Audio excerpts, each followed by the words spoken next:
Hey City Boys, it's me, Saint. Your favorite architect, your favorite diplomat, your favorite soldier, favorite gunman, shatta, top shatta.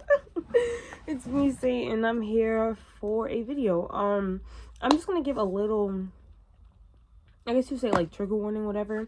This is gonna be the part 2 to me telling you guys about getting hit by a car, and yeah.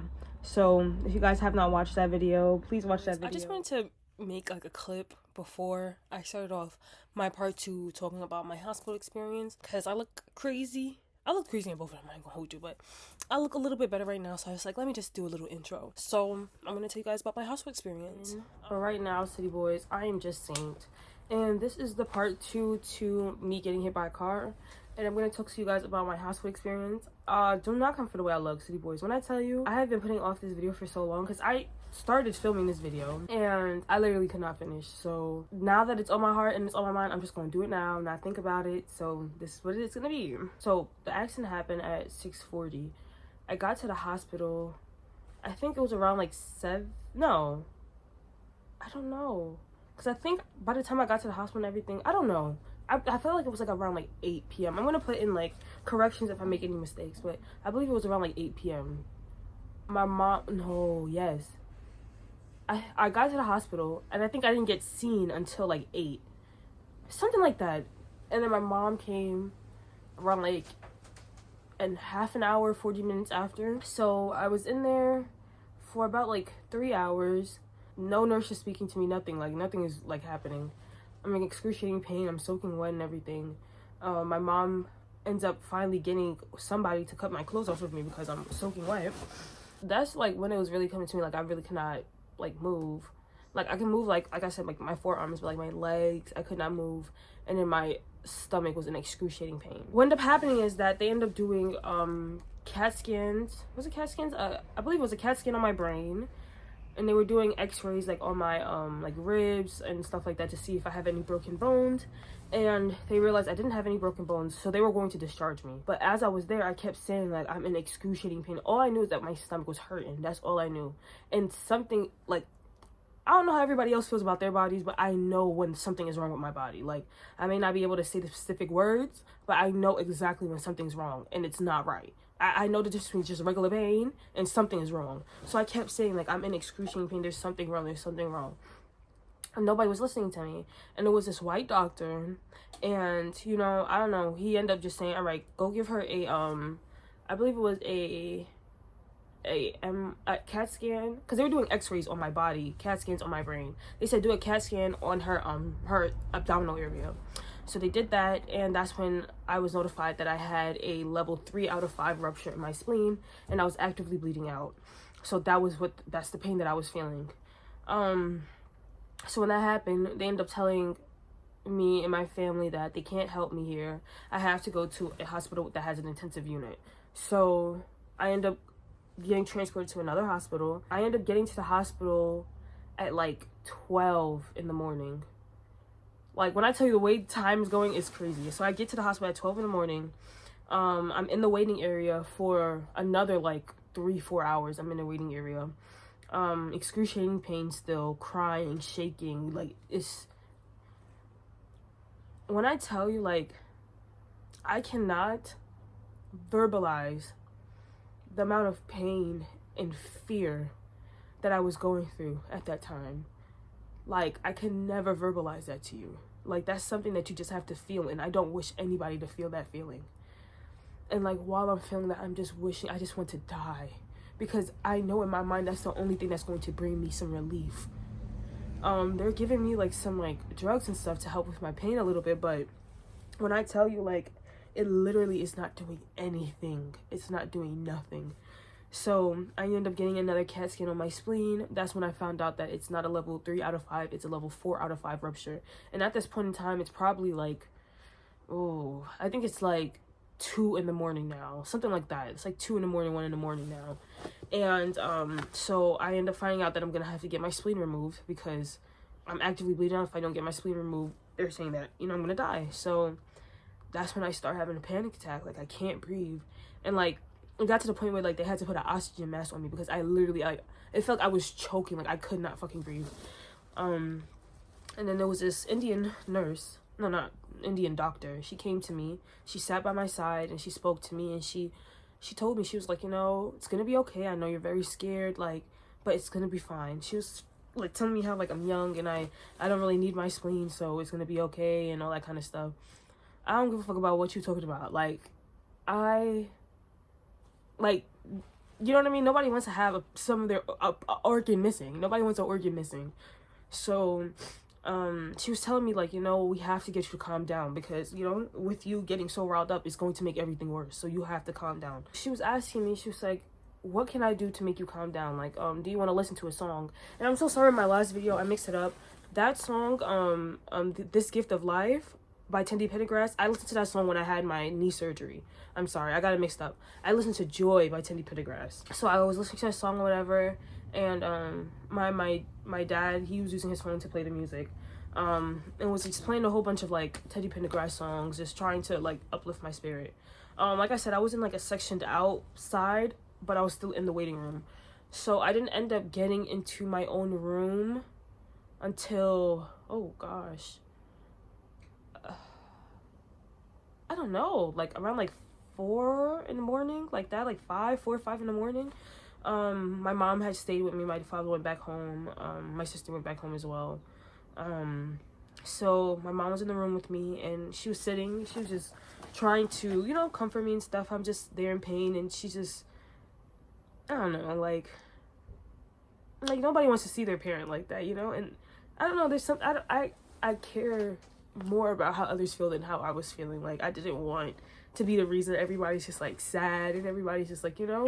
And especially too, at the time, I didn't know the extent of what was happening, but my mom did, my parents did. They knew. And like I said, they were preparing my parents for me to die, so that's what was on my mom's mind. But, you know, I'm just there, and we were chatting a little bit, and she ended up falling asleep, and I stayed up, because when I tell you, city boys, like, all that was going through my mind, it was just this overwhelming voice telling me, do not go to sleep. Do not go to sleep. If you go to sleep, you're going to die. If you go to sleep, you're going to die. And it just kept telling me that, so I just stayed up. And then plus they were like testing my blood and like taking my blood pressure and all that the whole time. So then the next day comes, and that's when I meet a lot of my nurses that's gonna be like with me for the time. And that was the first time I got wiped down. And like, when I tell you, I'm not gonna lie, I respect nurses and I'm so thankful for them, because if it weren't for, I'm gonna let you know about the nurses that has helped me through this time, I don't know what I would be going through in this time period. Like, there were some nurses that really was so compassionate and so loving and so caring that it really helped me through my journey. Just for me personally, I just felt so, it's like, all right, I'm trying to put you guys in like in my headspace. It's like, you know, for me personally, like I'm a very hee hee ha ha, yeah, ha ha ha, but like when it comes to like my body and stuff, like it's to me, if you get what I mean. Like, I'm like, my sister, she's a nudist, right? I can never, like, it just, to me, it just, my brain just cannot know. Like, even like when I'm changing, I would like, if I don't have my own space, I'm gonna turn to the corner and change. You get what I mean? So that's the kind of person I am. But then on top, I literally just got hit by a car, and I'm going through so much trauma. I'm feeling so vulnerable. And then I have random people that I don't know wiping me down and cleaning me up. You know what I mean? Like wiping my very vulnerable areas. Like, it was just, it made me feel so, it made me feel even worse than I already felt. Like, I felt so vulnerable. And like, I don't like that feeling, right? And I kind of said this before, but like, that is one of the reasons why I want to become adult so bad, because I don't like to feel vulnerable. Like, I like to be able to have control over myself and not have, you know, anyways. But that happened.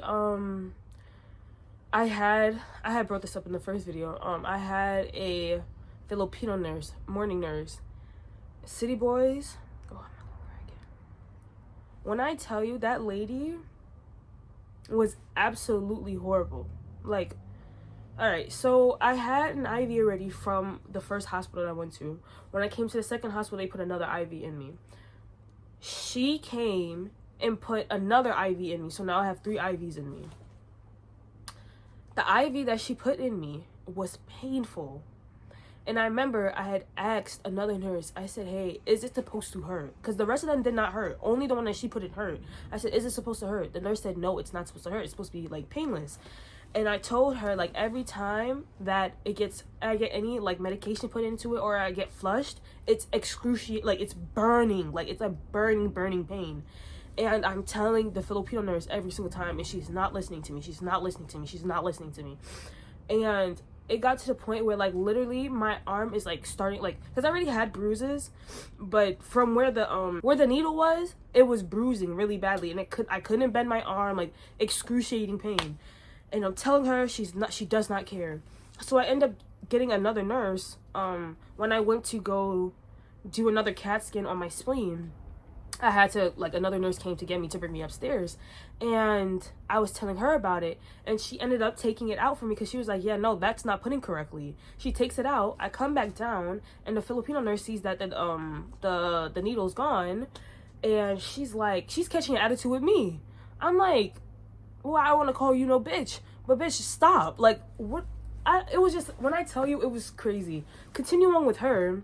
Like I said, my spleen is ruptured, right? I ended up not having to get my spleen removed. Thank you, Lord. I ended up not having my spleen removed. But I'm still having excruciating pain because now my spleen has to heal back together. What I ended up being told is that the way that my blood had clotted around my spleen, it supported it enough to try to push it together for it to start to get into the processes of forming back together. I don't, if that doesn't sound scientifically right, City Boys, this is what I was told. I'm gonna put in clips as well, and I have a whole it's gonna be a part of my TV show showing you guys the whole everything that had happened and the conversations I had with the doctors. As this is all happening, still my knees have not been addressed. So City Boys, you guys know now from the last video what happened to my knees, but at the time I didn't know what was wrong with my knees. Oh no, sorry, I'm like jumping around. So what happened right after the whole IV is the bladder situation. So after I got hit by the car, I could not feel the bottom. Like, I couldn't feel, I would say, like, waist down. I couldn't really feel it. So I couldn't pee. So I couldn't pee. So first they put a catheter inside of me. So that was, like, draining out my pee. And I had a catheter in for, I believe it was 1 day I had the catheter in. And then the next day they took the catheter out, and now every couple of hours I would have to get my pee drained. So with the same Filipino nurse, I had a full bladder. I feel my bladder is full. So I'm telling her, like, hey, like, can you please drain my bladder? And she's like, oh, it's not time yet. It's not time yet. Okay. So I would say probably like 20 minutes passed. Now I'm like in pain because it's like I'm still on the IVs. It's dripping liquids inside of me and ain't no liquids coming out. So it's, you know, it's a block up. So I'm telling her, like, hey, like, I'm pressing the button. I'm like, hey, like, please, can you drain my my bladder? No, it's not time yet. Checking my chart. No, it's not time yet. It's not time yet. Time's going by. Now I'm literally screaming in pain. Like, I'm in excruciating pain because, for one, I have blood inside of me. My spleen is ruptured. My bladder is full. And no one's listening to me. You know what I mean? So, and when I feel you guys know, I already said this before. Like, I hate screaming. I feel like it's so fucking weird. Like, I be screaming a little bit more now, but I used to think it's the weirdest thing ever. I am screaming. I have no other choice but to scream. So she finally comes. This is after like an hour and a half. She finally comes and she's like, all right, we're going to do an ultrasound on your stomach to see your bladder. She does the ultrasound and she's like, oh my gosh, it's so full. City Boys, you know how like frustrating that was? Oh, and like while this was happening, I was by myself. And it's so hard to advocate for yourself when you're literally in active fucking pain. So I'm trying to like use my energy to focus on the pain that I'm feeling, and you have these fucking people that's supposed to be helping you mistreating you. Like it was so insane, City Boys. So she finally drains my bladder, and it's literally a pitcher full, and she's over here like, oh my gosh, that was so much.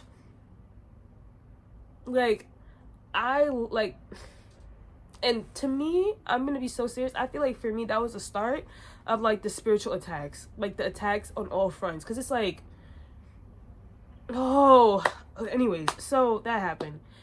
Next, onto my knees. So after about like 3 days, I would say I was able to start to pee on my own, but I would get like escorted to no. How was I peeing? I don't remember how I peed the first time because I wasn't able to walk to the bathroom. I don't remember. I'm gonna be honest. I'm gonna have to ask my mom if she remembers, but I don't remember how I like started to pee right after because 3 days, that's when I started to pee. But I don't remember walking on that third day though. I'm not gonna lie. I did take a lot of notes about what happened, but some things, like when it comes to my memory, is just very patchy. So yeah. So but I remember they ended up saying, oh, like you're gonna have a physical therapy day, right? So I ended up telling them, like, okay, like, because, I had to start walking again, but I was telling them there's something wrong with my knees. And it's like, nobody was believing me. I'm not saying as in the people on my side, but as in, like, the professionals. Nobody was believing me when I was telling them there's literally something wrong with my knees. So they forced me into having a physical therapy day. So with it, first, it was this man. It was a Hispanic man. I believe he was Cuban. Can't remember we were talking about that. And he had asked me, he said, what do you do for work? And when I tell you, city boys, it is so disgusting that if people deem your work as lesser than, that they feel like they can treat you as if you don't fucking matter. As if at the end of the day, you're still not a human being just like me. Like, we don't shit, bleed, die, we all die. We all pay taxes, we're supposed to. We all go through some type of tragedy in life. So you think you're better than me? Like, you get what I'm saying? So when I would say that I am a cashier, they treated me like shit. Like, absolute shit. But when I said that I was an intern for a defense attorney, I was treated with respect. Like, I remember when I said to the guy that was, the nurse that was doing physical therapy with me, or the physical therapist, when I said to the physical therapist that I am a cashier, and he was like, oh, I didn't expect that. Like, the way that you speak, like, you don't sound like, you have a job like that. What the fuck is that supposed to mean? Anyways, so, when I did my first, round with physical therapy, I was able to walk from my bed to almost to the door. And I couldn't do anything else, right? Okay. So the next time I ended up doing the physical therapy, it wasn't with him, it was with a lady. And the Filipino nurse was there. And, like, she's also trying to, like, force me to walk more. And I'm telling them, literally, I cannot do any more. Like, I can't. And I feel, like, I'm telling them, I feel my bones grinding. I feel my knees popping in and out of place. Like, I feel it. It's excruciating. No, just keep going. Just keep going. No, like, I'm in pain. So, I'm like, able to, like, get back. But as I'm getting back, I start having excruciating spleen pain. And this is when my friends were here at the hospital with me, my best friends. And I'm in excruciating pain, and I'm saying, yo, I have to sit up. Like, I just have to sit down. And so I'm going in my bed, and my best friend is pushing the bed up into sit position. So I'm going to sit on the bed, and the Filipino, no, you have to lay down. You have to lay down. I said, no, I cannot lay down. Because when I was laying down, it literally was feeling like I was suffocating, like I was going to die. I'm like, I cannot lay down. The pain gets worse. I cannot lay down. So I'm sitting down, and she's freaking forcing the fucking bed down. And I'm like, no, can you please stop? Like, stop. And she's like fighting me on how I want my bed angled. Like, it was so much, city boys. Like, it was so freaking much. Anyways,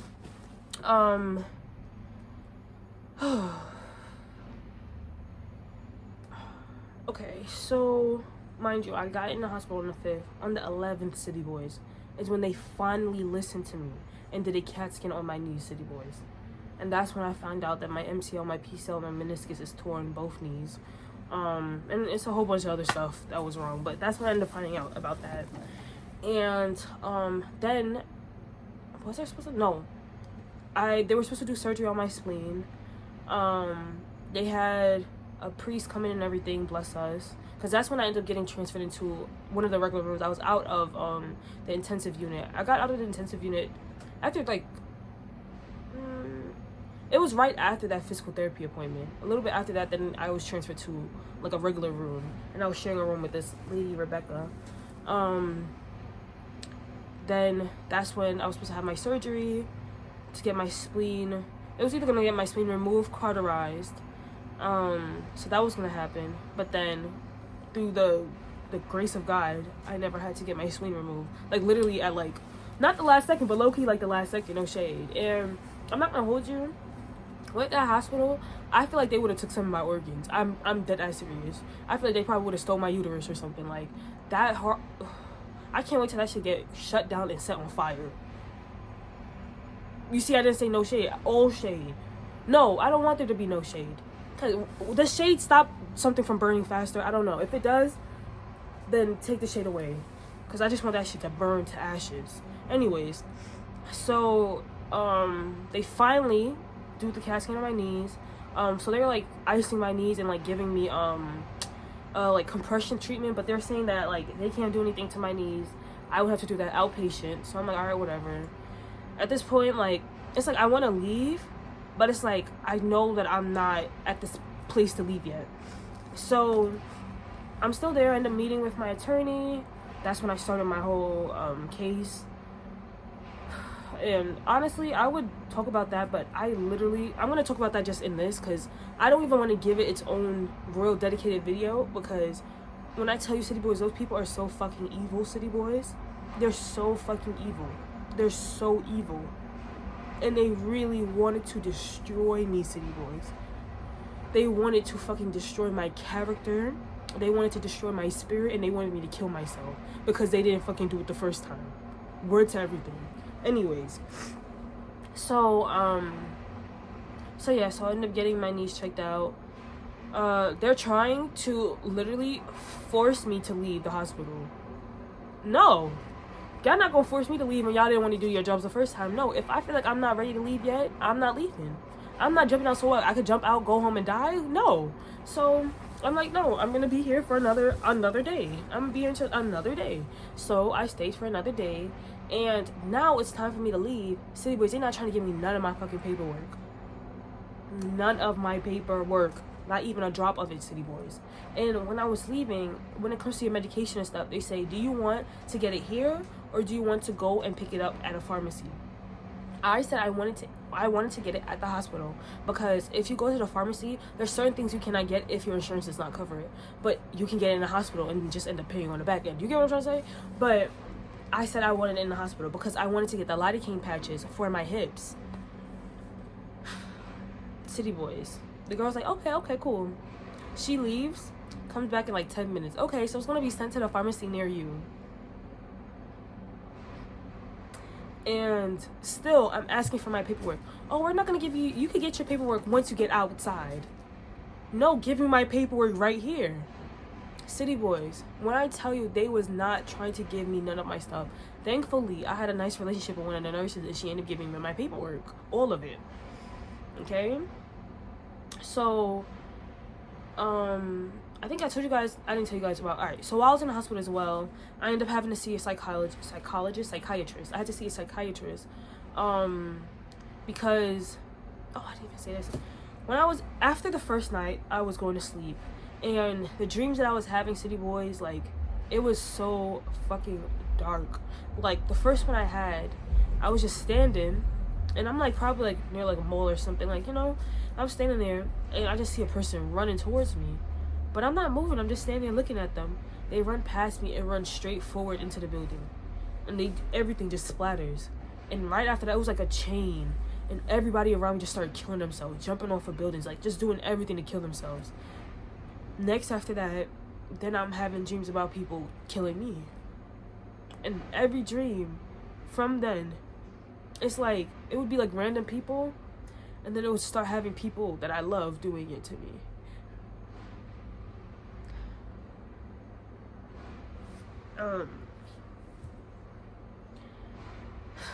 So yeah, that was happening, and I'm having flashbacks, like bad flashbacks, and it's not to the accident because I don't remember getting hit, but it's to being in purgatory.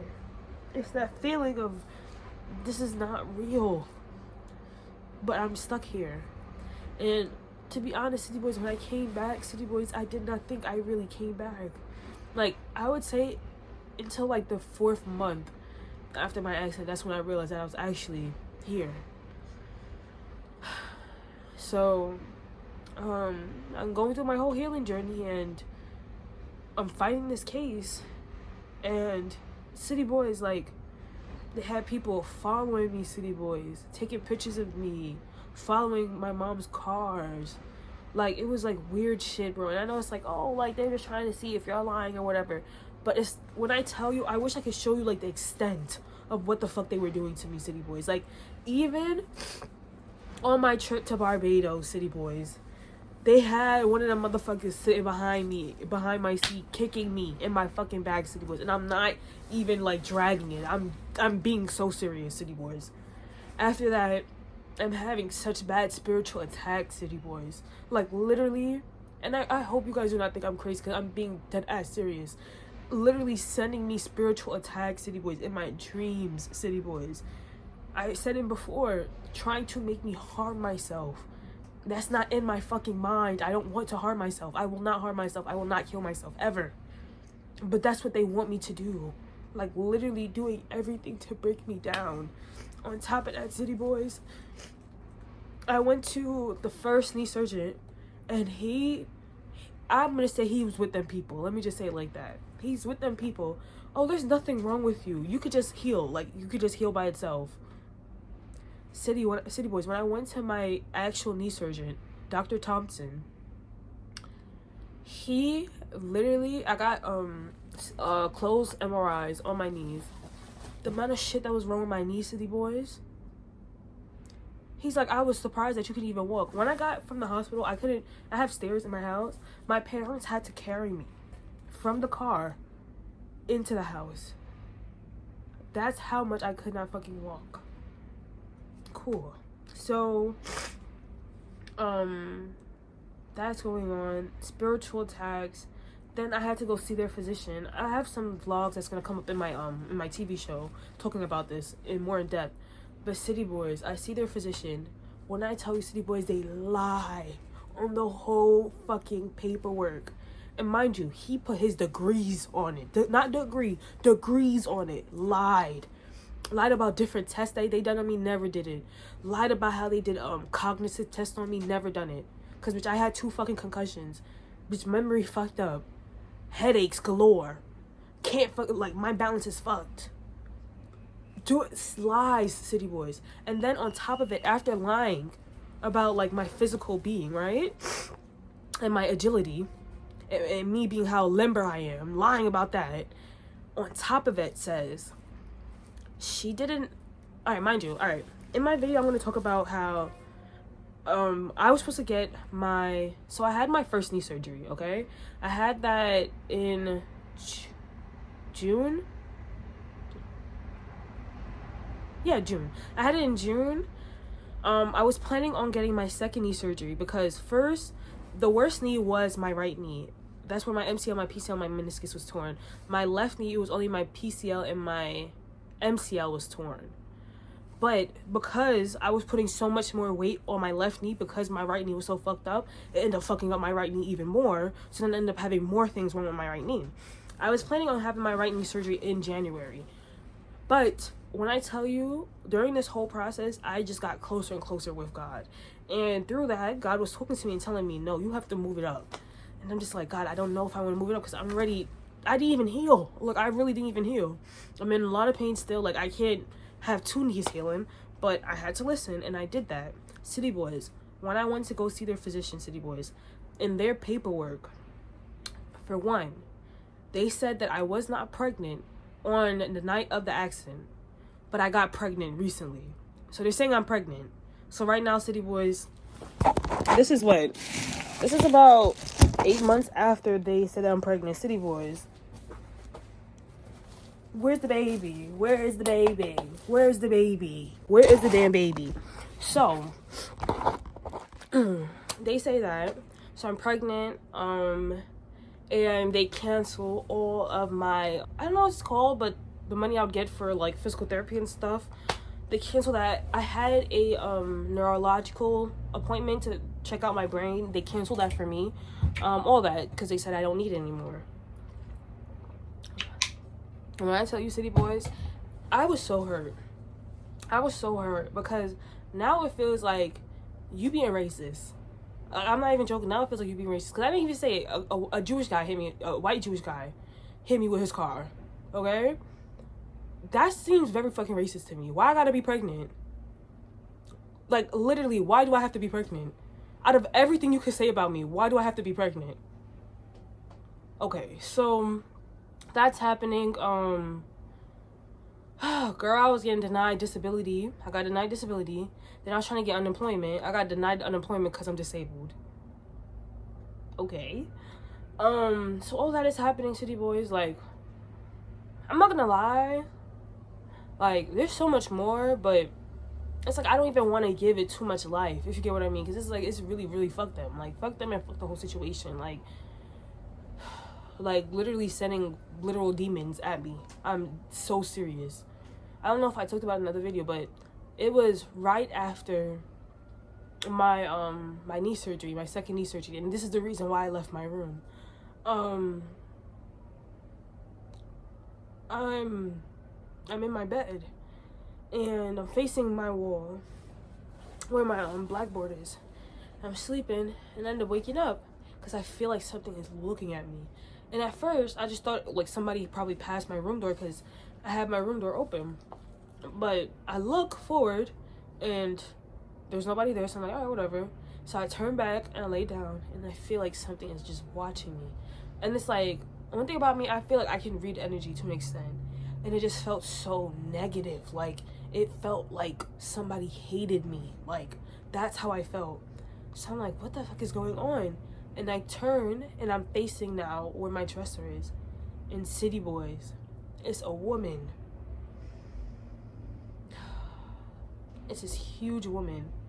And I don't know if you guys have ever seen a dead body before that was in the water, but it's bloated and like its skin is blue and it's just like peeling, and it looks that's how that woman looked.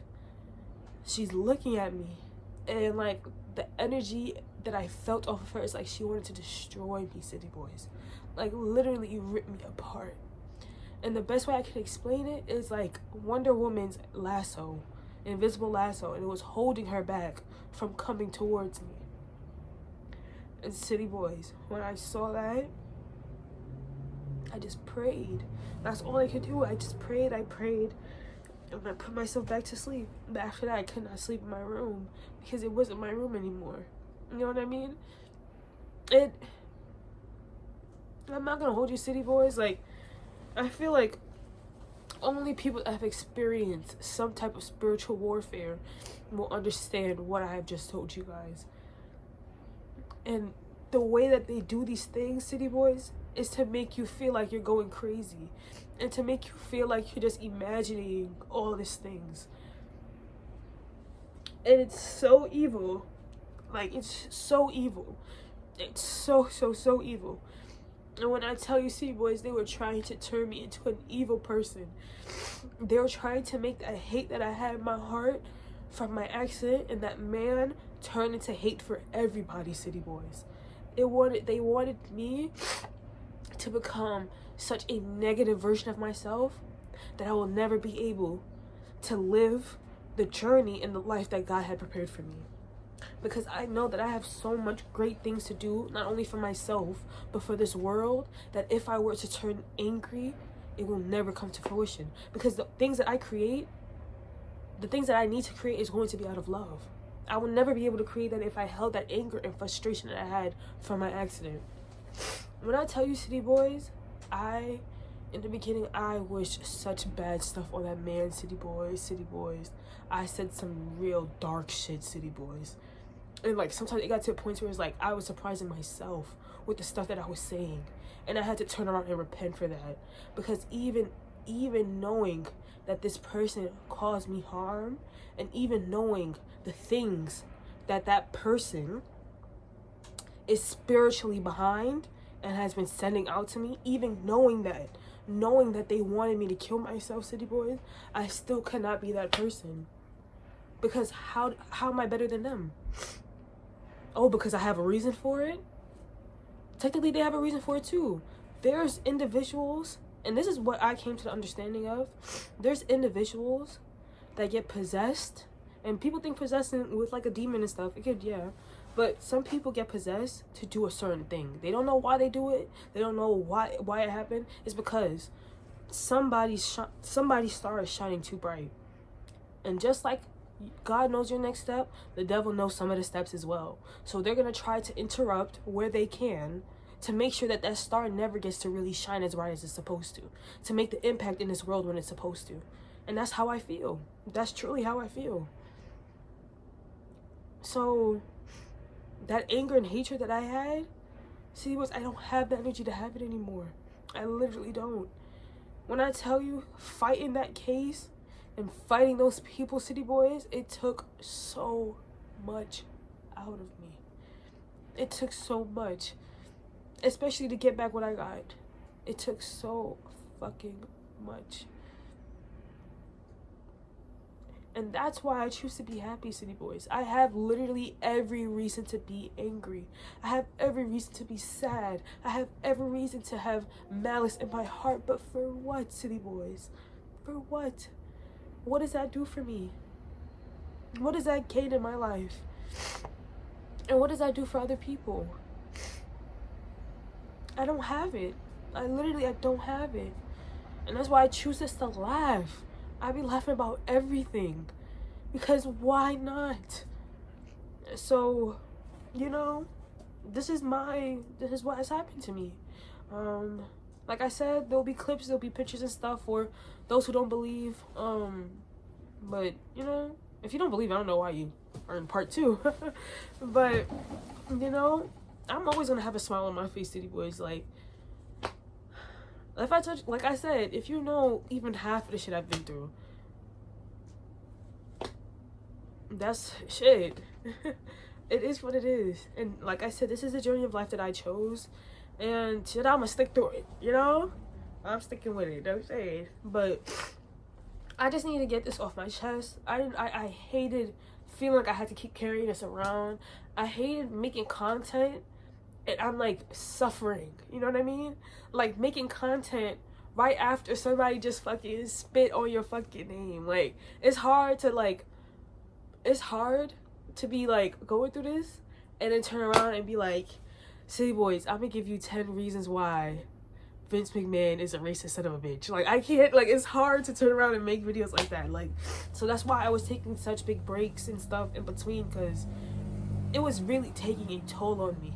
And like for a quick second it started to feel like I was faking when I was making my videos, and I never wanted to be like that too. So I was like, let me just step out until I get my energy back together and I can actually come forward and like be myself and like, you know, be sane. But like I said, city boys, my episodes are about to start dropping of my journey in the hospital, my healing journey, and life after. So I hope you guys are gonna enjoy that. If you guys don't, there's always gonna be different videos coming out on my channel. I talk about everything. So I have this process going on, I have my movie breakdowns, I have my wrestling content. I will be getting back to my wrestling content, city boys. I know I'm sorry, it was just a lot was going on, as you can see. But I'm gonna try to post at least one wrestling video every other week. That's my goal. I want to do every week, but I don't want to say that and then not do it. So I'm going to say every other week we're going to post a wrestling video. And yeah. So, yeah. That last video that I made, that was, what, about, I think like 11 months ago. And this is now current. And also I want to take you guys on my, my workout journey, because if you guys can see in the video, this is how my body was before my accident. And then you can see in my videos how my body looks with like cellulite and stuff. So we're gonna get myself back together, because I'm too sexy to be having a pop down body. Well, my body's not pop down, let me not say that. it's just like my thighs are a lot bigger than they were before, and then my stomach is bigger and my arms are bigger, but my butt's not bigger. But yeah, city boys, you see, we had to end it on like a little ha ha he he note, okay? But please comment down below. I am on the road to 1,000 city boys. Please subscribe, city boys. Like, I know these last 2 videos were a little bit somber, but that's just reality, okay? I'm keeping it real. I'm keeping it street. Oh, let me stop. But no, city boys, make sure to like, share, comment, and subscribe, city boys. Subscribe to become a city boy. Quote to saint, nevermore. Something that I missed out on talking about is I did suffer with 2 concussions. A thing that I want to talk about is like the push of like medication on you. I did have to take a lot of medication for like my muscle spasms, my muscle aches, the pains, my nausea, what else did I take before? My knee pain and stuff like that. But I would say after probably like around like the ending of the first month, I already like was off of a lot of them. Just because I just didn't like the way that it made me feel, and I don't want to personally depend on anything like that, but that is all up to the person. The next thing that was going on is I talked about this a little bit, is my eyes are a little bit different now after I had the 2 concussions. I hit my head on this side of my face. This eye is a little bit more squinted than this one, so it takes a lot of more work to open this eye to kind of match that one. You can't really tell too much. I can tell because it's my face, but my friends and stuff tell me that they can't really tell unless like I'm crying or like I'm laughing or something like that. The next thing is the weight. When my accident happened, I think I was like around like 157, like 159, like around there. I lost a lot of weight. I lost around like probably like around like 20 pounds. And then after my knee surgery, I gained all that weight and then some. Then I lost it all again. So it was just like a lot of back and forth. I do still deal with extreme spleen pain. So that's something that I'm still dealing with. I have extreme nausea. Every single day I'm nauseous. Like, it's either I feel nauseous or I'm actively throwing up. It's one of the two. So that has not changed. My headaches have gotten a lot better, because before I would literally have a headache from anything. Light, sound, smells, getting up, sitting down, doing my workouts, all that. But it has gotten a lot better. My memory is getting a lot better. It's not as bad as it was before, especially like with my talking. A lot of more words are coming out, so I'm not using a lot of filler words anymore like I was in the beginning. I still have my times where that does happen, but it is less. I do realize like after my accident, my social battery is very, very, very low. Yeah, it's a little bit hard for me to socialize or like be more out there, because I was a very outgoing person, so I kind of feel a lot to myself now. Currently, no, I don't have any like negative thoughts like to harm myself or do anything like that. Like, that's not in my mind at all. My walking is a lot better. I can walk for a little bit longer times.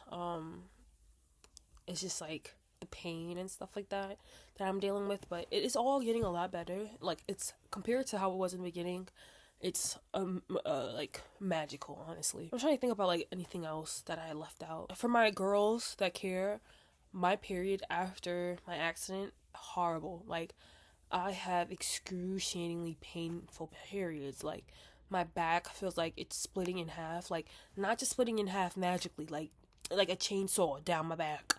My stomach hurts. Like, the cramps that I have now is so intense. Like, before I never really cramped in my periods. Like, my back would just hurt and like I'll have an attitude. I PMS so bad now. Like, my emotions are like a roller coaster. My back hurts. I be cramping. I just be on heat pad my whole period with Motrin. Motrin or Midol. I'm not pregnant. You know, if anybody was wondering, I'm not pregnant. Yeah, I'm not gonna hear about that anytime soon. What else? Yeah, I think that's all. I told you guys I got fired from my job, got denied disability, I got denied unemployment, so I'm not upset about that. Like, at first I was, but it is what it is. Like, what did Mary J. Blige said? Only God knows where the story ends for me, but I know where the story begins. It's up for us to choose whether we win or lose, and I choose to win. No, no more pain. No more pain. No more drama. No more. No more. But yeah, I did lose a lot of friends. But it is what it is. Like, it this time showed me I lost a lot of friends, family, girl, because this time showed me like who people real character was, and like it never like surprises me or blow me more when there's actual life threatening things going on, and people who you thought were like your ride or dies, people who you thought would be there, and like even if you guys are going through something, they'll show up for you, girl. Ain't one blink, City Boys, ain't one blink. And in the beginning, it really did hurt me. Like, I cried a few nights about it, like, about people who I thought really cared about me or, anything like that. But at the end of the day, I see it as a way of God finds ways to take people out, whether it's willingly or situationally. And, those people just could not join me in the next chapter of my life. They just couldn't be there, and it is what it is. So that's all that I really have to say. I was gonna say so much more about my high school experience, but like I don't know if y'all ever been through it. Like when you've been through something so traumatic, sometimes it's like you just say enough just so you could get it off your spirit, so you could just move on. I feel like that's just where I'm at. Oh, why did I feel like crying? But yeah, overall, City Boys, I was so hurt. Like I was so freaking hurt. I was so hurt, and they almost had me. They almost had me. Because the type of pain I was feeling, City Boys, I wanted everybody to feel how I felt. But then the longer I sat in that pain, I realized that nobody should feel like this. Nobody is supposed to feel like this, So that's why I talk about what I talk about, and I'm so open, and I really do want this world to get better. And, it's going to start with my City Boys, no shade. Like, and I've always been that weirdo. But I'm gonna reclaim it now, City Boys. I've always been that weirdo. People talk about me and why you like this, why you do that, why you listen to this. And, I just want to build my group of people, my group of like-minded people. We don't gotta all like the same things. No, I feel like that's not realistic. But we respect the things, you know what I mean? And we enjoy all things, you know what I mean? This background is tons. This background is tea. You know what I'm saying? I'm about to make some videos like this. I'm saying. In my TV show, my confessionals might be right here. No shade. Just I like this. Anywho, I hope you guys enjoy this video. Make sure to like, share, comment, and subscribe. Subscribe, become a City Boy. Bye, City Boys. Mwah. Boop. You had an injured spleen because of the force, right? It's cracked, and then you had all this blood that came out, right? And the blood. Then what happens is, the good thing is you eventually stop bleeding. You're young. Your blood pressure never dropped. Okay, you had all this pain, but the blood pressure never dropped, and then so now it's no longer bleeding, but it's gonna heal by scarring, right? Now, well, I generally tell patients that when we do this, all right, you gotta be really careful. Whenever we discharge you after this ACL thing is treated, you kind of like even small little falls could potentially, because this area is fragile. Okay, you just have to be careful. All right. Okay. But at the same time, you want to be able to participate in rehab so that you can start feeling better. Yeah. Okay. Yes, I mean you got hit pretty bad, so yeah, you're gonna have all these aches and pains just simply because you got hit by the car.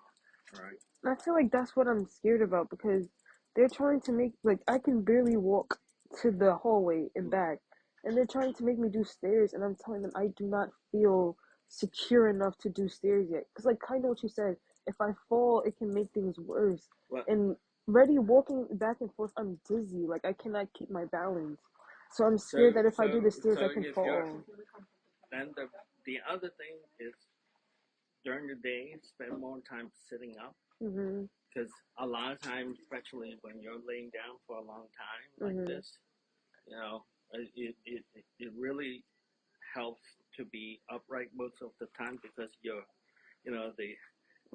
balance is in the air, and the first few times we see that on patients, like